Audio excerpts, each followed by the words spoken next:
سندھ حکومت جس نے مکمل قبضہ کیا ہوا ہے سندھ کے تمام اداروں پر، اور انہوں نے یہاں پر سیاسی بنیادوں پر ایڈمنسٹریٹر بھی بھرتی کیا ہوا ہے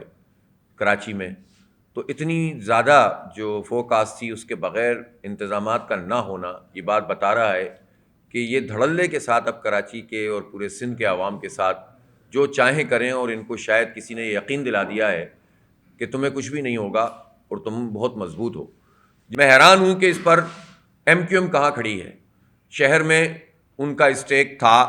وہ اس وقت حکومت میں موجود ہیں، وہ وفاقی حکومت میں بھی موجود ہیں، وہ صوبائی حکومت میں بھی موجود ہیں، وہ گورنر کی لائن میں بھی لگے ہوئے ہیں، انہیں 50 کروڑ روپے کی ایم پی اے فنڈ کے نام سے سیاسی رشوتیں بھی دی جا رہی ہیں، اور ان سب کو حاصل کر کے وہ کراچی کے عوام کو بے یار و مددگار چھوڑ گئے۔ کراچی میں سینکڑوں ایسی آبادیاں ہو گئیں جس میں پیپلز پارٹی نے خاص طور پر انٹیریئر سندھ سے لوگوں کو بلایا، اور یعنی دیکھیں نا، یہ لسانی تعصب کو سامنے رکھ کر، خوف دلا کر کہ اگر کوئی بات کرے گا تو اس کو کہا جائے گا یہ لسان، بھائی یہ مسئلہ لسانی نہیں، انسانی مسئلہ ہے کہ آپ کسی گوٹ سے، کسی گاؤں سے، انٹیریئر سندھ سے لوگوں کو لا کر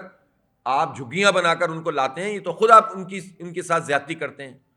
پہلے لا کر وہ بٹھاتے ہیں، پھر اس کو گوٹ آباد اسکیم یا اس کو گوٹ ڈکلیئر کرواتے ہیں، اس کو باقاعدہ کراچی کا حصہ بنا دیتے ہیں، اور اربوں کھربوں روپے کا دھندا ہے یہ۔ پھر انہی میں سے کچھ اسکیمیں لانچ کر دیتے ہیں، اسی میں جو ہے وہ بلڈنگیں کھڑی ہونا شروع ہو جاتی ہیں، اور اس طرح سے اپنی اجارہ داری کو قائم کر رہے ہیں، اور انہی آبادیوں کی بنیاد کے اوپر وہ الیکشن بھی جو ہے وہ کراچی میں کہتے ہیں کہ ہم بہت پاپولر ہو گئے ہیں۔ اب آپ بتائیے کہ اس صوبائی حکومت کی اور کیا پرفارمنس رہ گئی جب اربوں روپے سے انہوں نے جو اپنی سندھ اسمبلی بنائی وہی ٹپک گئی۔ تو اب آپ بتائیں کہ ان سے اور کیا توقع رکھتے ہیں کہ یہ شہر میں کیا لال لگائیں گے۔ 11 وزارتیں وفاق میں ان کے پاس، پیپلز پارٹی کے چیئرمین وزیر خارجہ ہیں۔ اب یہ کیسے کہہ سکتے ہیں کہ ہم وفاق سے کہیں گے اور ہم یہ کہیں گے؟ اب تو خود وفاق ہو، خود صوبہ ہو۔ تو کراچی کا کوئی بھی نہیں ہے، نہ نون لیگ، نہ پیپلز پارٹی، نہ پی ٹی آئی، نہ ایم کیو ایم۔ بدقسمتی ہے اس سے بڑھ کر شہر کی۔ اب شہر کے لوگوں کو خود ہی سوچنا ہوگا کہ ان کا اصل کون ہے جو ان کی خدمت کرتا ہے، اور 24 جولائی کو اس کا فیصلہ کرنا ہوگا۔ ہنگامی حالات کا اعلان کیا جائے یہاں پر، خاص طور پر جو کچی آبادیاں نالوں کے ساتھ آباد ہیں ان میں ایمرجنسی نافذ کی جائے، انہیں آفت زدہ قرار دیا جائے۔ خاص طور پر یہ جو پیچھے سرجانی کے اور سپر ہائی وے کے آس پاس کے علاقے ہیں جہاں سیلابی ریلیں آئے ہیں اور انہوں نے بہت کچھ بہا دیا ہے، ان علاقوں کو آفت زدہ قرار دیا جائے اور ایمرجنسی قائم کی جائے۔ اور جتنے ادارے ہیں فوجی اور غیر فوجی، پی ڈی ایم اے کہاں ہیں، این ڈی ایم اے کہاں ہیں، کروڑوں اربوں روپے کے بجٹ ہیں،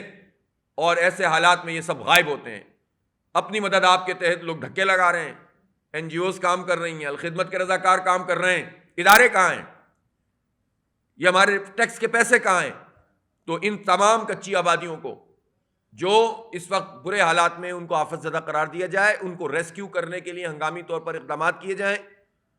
اور ان تمام اداروں کو آن بورڈ لے کر ہنگامی بنیادوں پہ کام کیا جائے، اور فوری طور پر ایک مرتبہ پھر میں کہتا ہوں کہ سیاسی ایڈمنسٹریٹر کو برطرف کریں۔ ان کی پیپلز پارٹی کے ایڈمنسٹریٹرز اور ایڈمنسٹریشن کی قلعی بھی کھل گئی ہے، ان کو برطرف کر کے ہنگامی حالات کا نفاذ کیا جائے، یہ ہمارا مطالبہ ہے۔ قومی تحویل میں لیا جائے کہ الیکٹرک کو، اسٹیک ہولڈر پر مشتمل ایک کمیٹی بنائیں، اس میں تاجروں کو، صنعت کاروں کو، پولیٹیکل لوگوں کے جو جینوئن نمائندے ہیں اور ٹیکنوکریٹس کو سامنے رکھیں۔ پھر اس کے بعد اس کی بالکل اوپن بڈ کی جائے، 51% شیئر گورنمنٹ کے ہوں، جس میں صوبائی حکومت، وفاقی حکومت اور بلدیاتی حکومت کا حصہ ہونا چاہیے۔ اس وقت 26% شیئر اس وقت بھی گورنمنٹ کے ہیں، وفاقی حکومت کے، تو اس سب کا حصہ ہونا چاہیے،